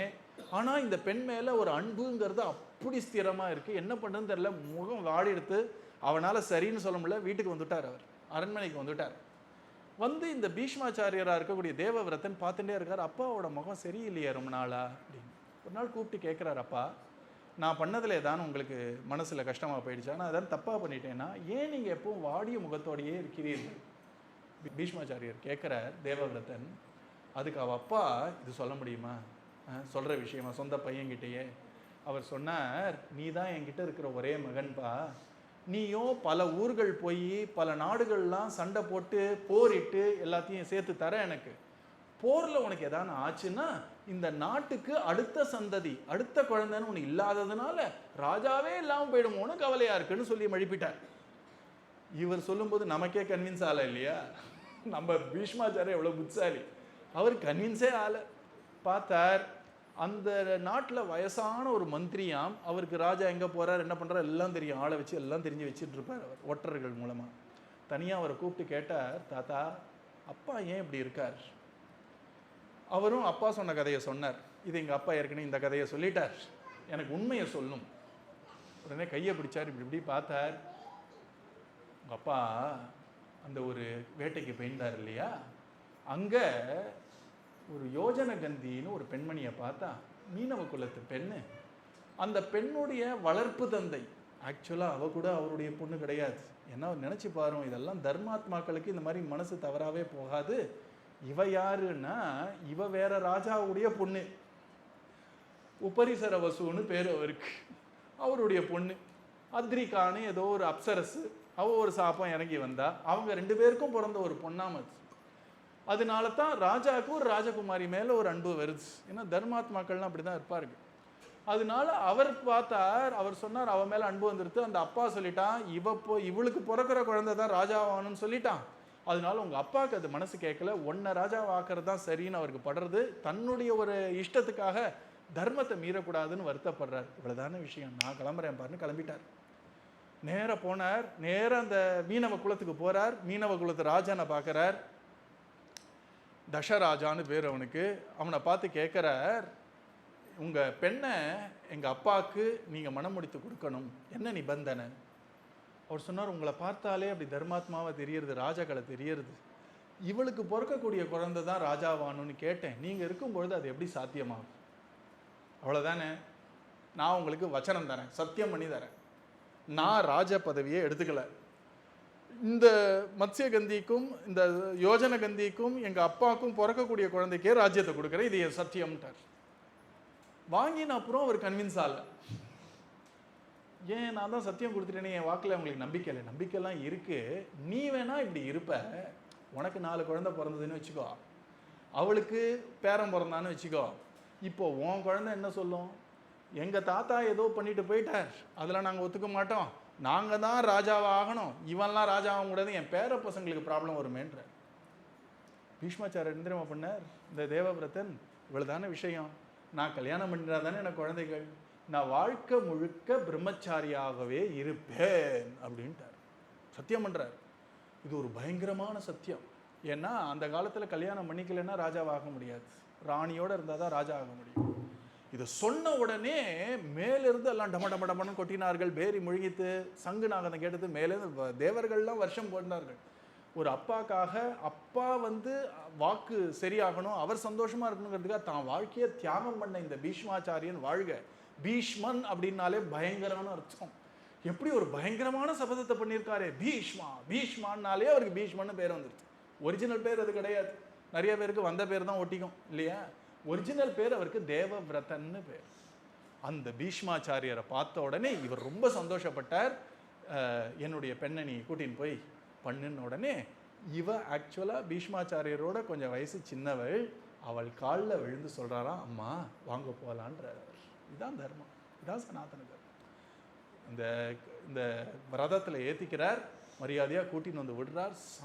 ஆனால் சந்தனுக்கு தாங்க முடியல, இதுக்கா இப்படி பண்ணியா, எனக்கா இப்படி பண்ணியா அப்படின்னு ஒரு பக்கம் வெக்கம், ஒரு பக்கம் வருத்தம், ஒரு பக்கம் ஆனந்தம், மனசு நிறைய கை தூக்கி சொன்னாராம், இப்படி ஒரு விரதத்தை, இப்படி ஒரு சபதத்தை எடுத்தியப்பா, உனக்கு நான் ஒரு வரம் தரேன், எப்போ நீ முடிவு பண்றியோ அப்போதான் நீ உடலை விட்டு போவ. ஸ்வச்சந்த மிருத்யுனா மரணம்னு பேரு, ஸ்வச்சந்தம்னா இஷ்டப்படி, உனக்கு எப்போ இஷ்டமோ, எப்போ கிளம்பணும்னு நினைக்கிறியோ அப்போதான் நீ கிளம்புவ, அந்த வரம் உனக்கு நான் கொடுத்தேன் அப்படின்னு கொடுக்கிறார்.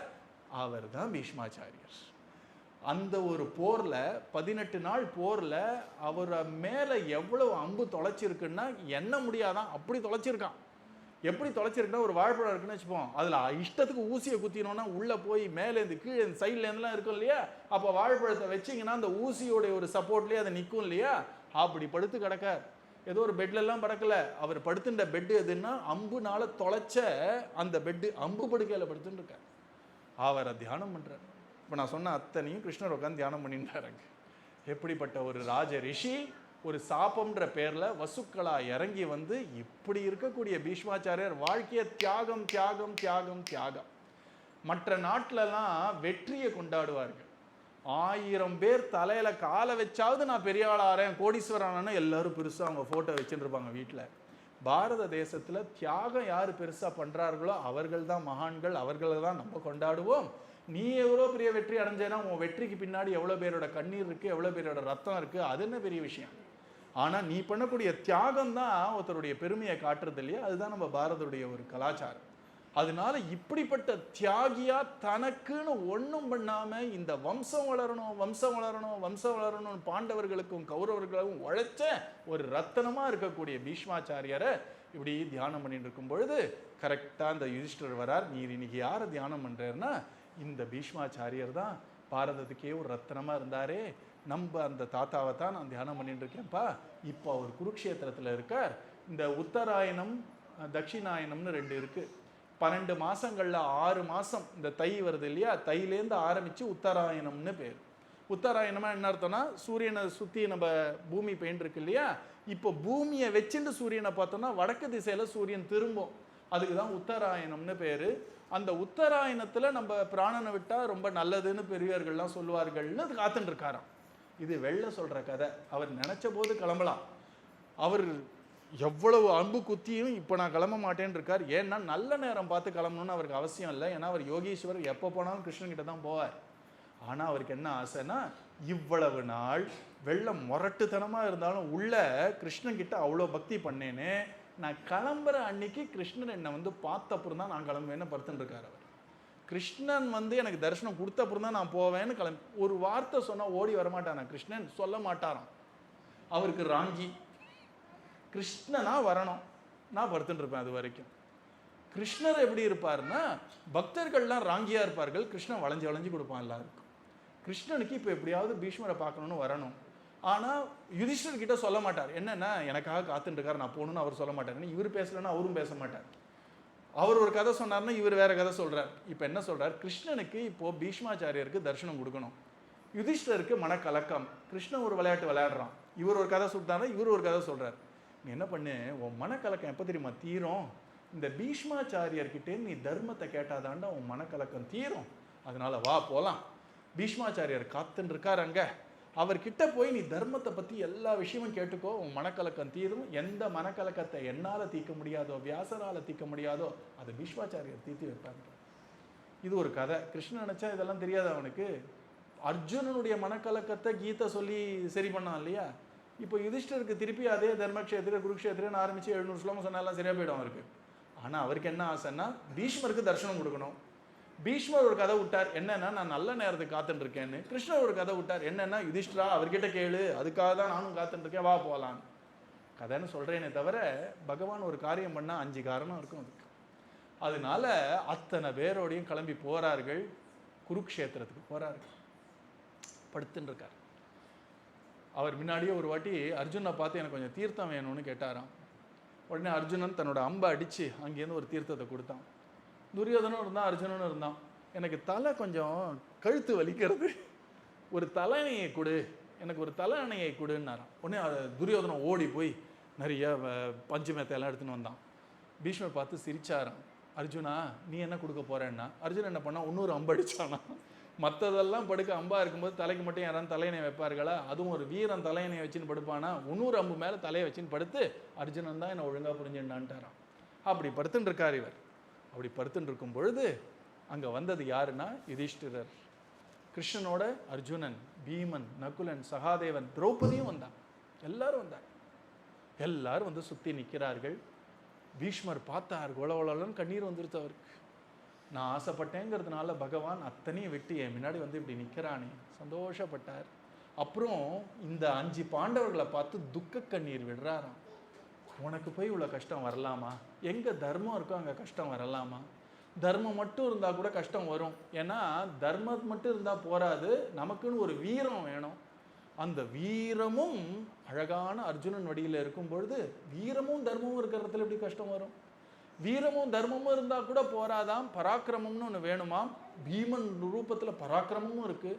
ஒருத்தர் வீரனாக இருக்கார், பராக்கிரமமாக இருக்கார், தர்மமாக இருக்கார், கொஞ்சம் புத்தியும் ஞானமும் இல்லைன்னா கஷ்டம். நகுலன், சகாதேவன் வைராக்கியம் ஞானமாக இருக்கார்கள். உங்கள் 5 பேருக்கு எப்படிப்பா கஷ்டம் வந்தது?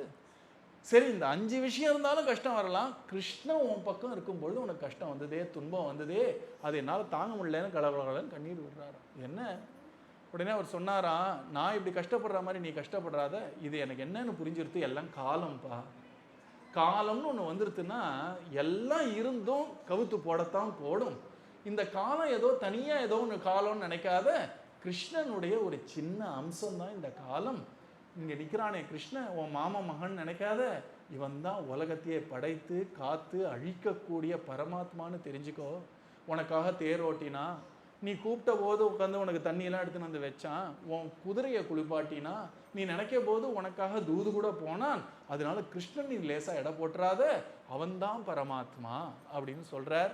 திரௌபதியை பார்த்து அழறார். உனக்கு வந்த கஷ்டம் யாருக்கும் வந்திருக்கக்கூடாதுமான்னு அழறார். உடனே பகவான் சொன்னால் இதெல்லாம் அப்புறம் இருக்கட்டும், இந்த யுதிஷ்டருக்கு கொஞ்சம் டவுட்டெல்லாம் இருக்கான், கொஞ்சம் அவர் உங்களோட பேசணும் தான் கூட்டின்னு வந்தேன் அப்படின்னு நைஸாக சப்ஜெக்டை மாத்துறார். உடனே பீஷ்மாச்சாரியர் யுதிஷ்டரை பார்த்து என்னெல்லாம் தெரிஞ்சுக்கணும்னு ஆசைப்படுறேன்னு ஆரம்பித்து தர்மம்னா என்ன ஆரம்பிக்கிறார். அந்த தர்மத்திலேயே ஒருத்தர் கல்யாணம் ஆகிறதுக்கு முன்னாடி ஸ்டூடெண்ட்டாக இருந்தோன்னா அதுக்கு என்ன தர்மம், நீ மனமானவன் குடும்பஸ்தனாக இருந்தால் உனக்கு என்ன தர்மம், இப்போ வயசாகிடுத்து இனிமேல் ரொம்ப பற்று வைக்கக்கூடாதுன்னா உனக்கு என்ன தர்மம், சன்னியாசி ஆனால் உனக்கு என்ன தர்மம், நீ படிக்கிற காலத்தில் உனக்கு என்ன தர்மம், பிஸ்னஸ் பண்ணேன்னா உனக்கு என்ன தர்மம், நாட்டை ஆண்டேனா உனக்கு என்ன தர்மம், மற்றவர்களுக்கு சேவை பண்ணேன்னா உனக்கு என்ன தர்மம், ஆண்களுக்கு என்ன தர்மம், பெண்களுக்கு என்ன தர்மம், தப்பு பண்ணேன்னா கரெக்ட் பண்ணுறதுக்கு ஒரு தர்மம், அதுக்கு பிராயச்சித்தம்னு பேர். அந்த தர்மம் எல்லாத்தையும் தாண்டி இருக்கக்கூடிய மோட்சம் அடைகிறதுக்கு என்ன தர்மம், அதை காட்டிலும் பக்தி வரத்துக்கு என்ன தர்மம், வைஷ்ணவ தர்மம்னு பேர். அத்தனை தர்மமும் எடுத்து சொன்னார். அவரால் தான் அப்படி சொல்ல முடியும். எப்படி சொல்கிறாருன்னா இந்த மாதிரி அழகாக மெத்தையில் உட்காந்து சொல்லலை பாருங்களேன். அதுதான் பெரியவர்களோட பெருமை. என்னன்னா அம்பு படுக்கையில் படுத்துண்டு தர்மத்தை பற்றி பேசணும்னா ஒரு தெம்பு வந்துடுது தாத்தாக்கு. நம்ம சத்சங்கத்திலே சில வயசானவெல்லாம் இருக்காங்க, அவங்க பாட்டி வந்து போய் கொஞ்சம் பழம் வாங்கிட்டு வான்னா முடியல அப்படிம்பாரு. திவ்ய நாமம்னா தொம் தொம்னு குதிப்பார் வந்து அவருக்கு. ஏன்னா பஜனைன்னா ஒரு ஸ்ட்ரென்த்து வந்துடும், வீட்டு வேலைன்னா ஸ்ட்ரென்த்து போயிடும் அவருக்கு. அந்த மாதிரி இந்த தாத்தா பீஷ்மாச்சாரியர் தர்மத்தை பற்றி சொல்லணும் எழுந்தே உட்காந்துட்டாராம். முள்ளு படுக்கலை அப்படியே படுத்துட்டவர் உட்காந்து சொல்கிறேன் ஏன்னா அதுதான் தர்மத்து மேலே இருக்கக்கூடிய ஒரு அன்பு. அத்தனையும் சொன்னார். கேட்ட உடனே நம்மளுடைய தர்ம புத்திரருக்கு எல்லாம் கிளியர் ஆகிடுது. கிளியர் ஆன உடனே தர்மபுத்திரர் ஒரு கேள்வி கேட்கிறார். நீங்க சொன்ன தர்மத்திலேயே உயர்ந்த தர்மத்தை சொல்லுங்கள். கோதர்ம சர்வ தர்மானா பவதஃ பரமோ மதஹ கிஞ்சபன் முச்சதே ஜந்துஹு ஜென்ம சம்சார பந்தனா. இருக்கிற தர்மத்திலேயே பெரிய தர்மம் எது, தெய்வங்கள்லேயே பெரிய தெய்வம் எது, அதை அடையறதுக்கான சாதனையிலேயே பெரிய சாதனை எது அப்படிலாம் கேட்ட உடனே பீஷ்மாச்சாரியர் சந்தோஷப்பட்டார். இருக்கிறதுலையே உயர்ந்த தர்மம் எது தெரியுமா, எப்பொழுதும் நீ நாம சங்கீர்த்தனம் பண்ணிட்டு இருக்கியே அதுதான் இருக்கிறதுலே உயர்ந்த தர்மம்னு அப்பொழுது கொடுத்தது தான் விஸ்வம் விஷ்ணோர் வஷத்காரோ பூத பவ்ய பவத் பிரபு பூத கிருத் பூத பிருத்பாவோ பூதாத்மா. 1000 நாமங்கள் விஷ்ணுவுடைய சகஸ்ர நாமத்தை அப்போ கடைசியாக கொடுக்குறார். எல்லா தர்மங்களை காட்டிலும் மிக உயர்ந்த தர்மம் அப்படின்னு பீஷ்மாச்சாரியர் காட்டுறது நம்ம விடாமல் சொல்லிட்டு இருக்கக்கூடிய ஹரிநாம கீர்த்தனம் தான். நாம தான் இருக்கிறதுலையே உயர்ந்த தர்மம்னு சொல்லி முடிக்கிறார். இந்த தர்மத்தை பண்ணிட்டோம்னாலே எல்லா தர்மத்தை பண்ணதுக்கான பலன், ஒரு வாட்டி ராமான்னு சொன்னாலே 1000 நாமம் சொல்ல பலன் அப்படின்னு சொல்லி முடிக்கிறார்.